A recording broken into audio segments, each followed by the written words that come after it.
Vladimir Putin, in a desperate attempt to project strength, is increasingly threatening nuclear actions amidst his invasion of Ukraine.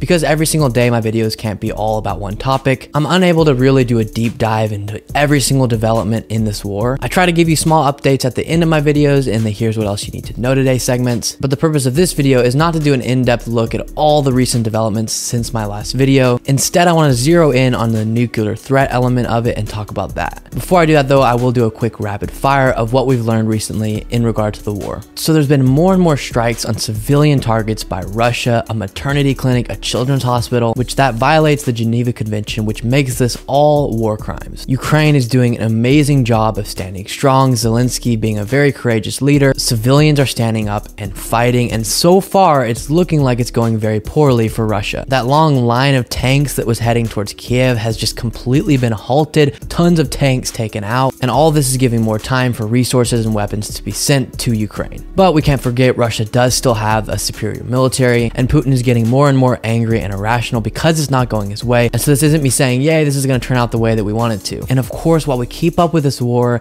and think about, oh, Zelensky's doing an amazing job, and these civilians are standing up, and that tank was taken out, and the helicopter got shot out of the sky, we cannot forget that there's so much needless loss of life. According to the United Nations, there have been 549 civilian deaths and 957 injuries in Ukraine. Of those killed, 26 have been confirmed to have been children. The US military estimates that between 2,000 and 4,000 Ukrainian armed forces, National Guard, and volunteer forces have been killed. Between 2,000 and 4,000 Ukrainians have been killed just because they're trying to protect their home. It also estimates that between 5,000 and 6,000 Russian soldiers have been killed. And of course, in a general sense, we're hoping Ukraine can do as much damage as possible to Russia's military. But a lot of those Russian soldiers, they're 18-year-olds, they're thinking they're serving their country, they've been propagandized. And so that is also a complete needless loss of life. I just want to make sure we talked about that briefly because I think it's easy when following a war to look at it too story-like or as if it's a movie, but this is real people and lives being lost, mothers, fathers, children. I do think we need to keep that in mind. And then one of the most recent stories is Russia's trying to spread the information that there's bioweapon labs in Ukraine and that could be a justification for why they're invading. And so far those claims are completely unfounded, but even if it was true, even if Ukraine did have bioweapon labs and they were studying bioweapons, that is not a justification to invade a sovereign country. You know that Russia and the United States and many other countries are probably looking into bioweapons themselves. Okay, so that's kind of the quick, simplified summary of what has come out recently. Now let's get into the nuclear threat. So from the very beginning of this, Putin has pretty blatantly been threatening the West with the nuclear threat, saying if you do too much, we might have to use our nuclear weapons. Don't forget we have them. And this is going to be a lot of reading, but the Bulletin of the Atomic Scientists lays out a very important aspect of this that I want to look at. In June 2020, Putin signed a decree, the basic principles of the Russian Federation state policy in the domain of nuclear deterrence. So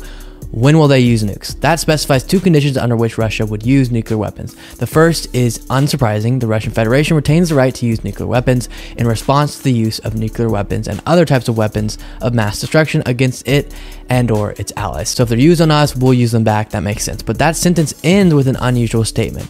And also in the case of aggression against the Russian Federation with the use of conventional weapons when the very existence of the state is put under threat. So that's unusual and dangerous because they're saying, obviously, if we get attacked with nuclear weapons, we'll use them back. But also, if we're threatened, even with conventional weapons, we may use them. So then this piece goes on to highlight a quote from Putin that is very concerning. Putin said, for the United States and its allies, it is a policy of containing Russia with obvious geopolitical dividends. He said, for our country, it is a matter of life and death, a matter of our historical future as a nation. This is not an exaggeration. This is a fact.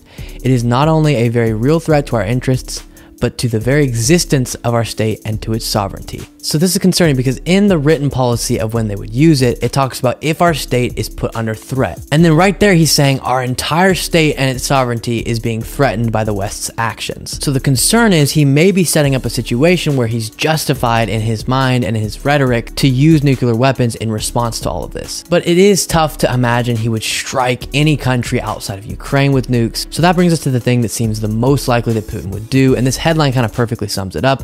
US officials fear desperate Putin Putin could use a tactical nuke on a Ukrainian city in effort to win floundering war because he cannot afford to lose. And that's what I think he's planning on doing. Laying the groundwork, saying our entire state's being threatened, and because this war is going poorly for him, most people expected if Russia did a full-fledged attack, it would be pretty quick that they would take over all of Ukraine, but that is not what happened. And so because it seems like Putin feels he can't end this conflict by retreating and be able to save face, and so he may get so desperate and use a tactical nuke and hit a Ukrainian city to stun Ukraine enough into submission. And I wasn't that familiar with this, but from my reading, there's different types of nukes, obviously, and not all of them are the size of what we would imagine. And so when they're talking about a tactical nuke, it's still a nuclear attack. It would still have devastating consequences and kill countless people, but not the size of what we dropped in Japan, for example. Even so, that would be a huge escalation and would be elevating this to nuclear war. And what's so tough about the situation is if that happened, Russia elevated this conflict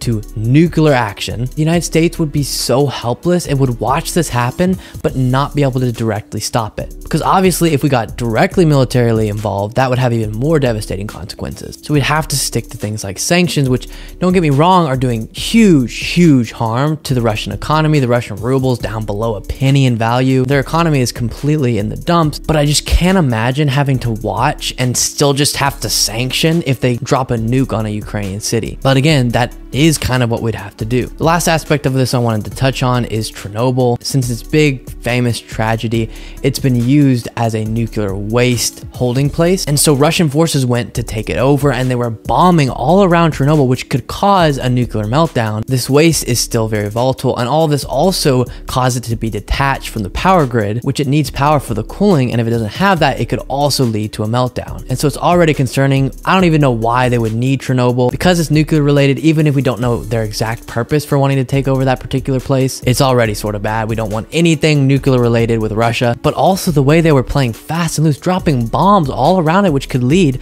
to a meltdown, and then allowing this power situation to happen just shows maybe they're kind of okay if there's a nuclear catastrophe that's caused. Now it looks like the right people are attempting to get the power reconnected, but regardless, this is just a terrible cherry on top of the nuclear milkshake that we're dealing with. So I have no prediction for how likely it is that Putin will use a nuke on Ukraine. All we can do is hope that he's not planning on using one, or he's deterred from using one, because the alternative would be a disaster. Here's what else you need to know today. 2.8 million people have fled Ukraine as Russia increases the cruelty of their attacks, but there are talks going on between Ukrainian and Russian officials on a possible peace deal. Who knows how likely that is to happen though. Disney suspends all of their political contributions in Florida over the Don't Say Gay bill after activists realized Disney was contributing to 80% of the politicians who supported that bill. Many of the major cities in China are ordered back into lockdown due to a surge in Omicron cases. This is following nearly 2 years of the virus being nearly totally under control in China. And finally, to make things even better, North Korea has been doing an unprecedented amount of ballistic missile tests this year, causing concern among the UN. Be well, everybody.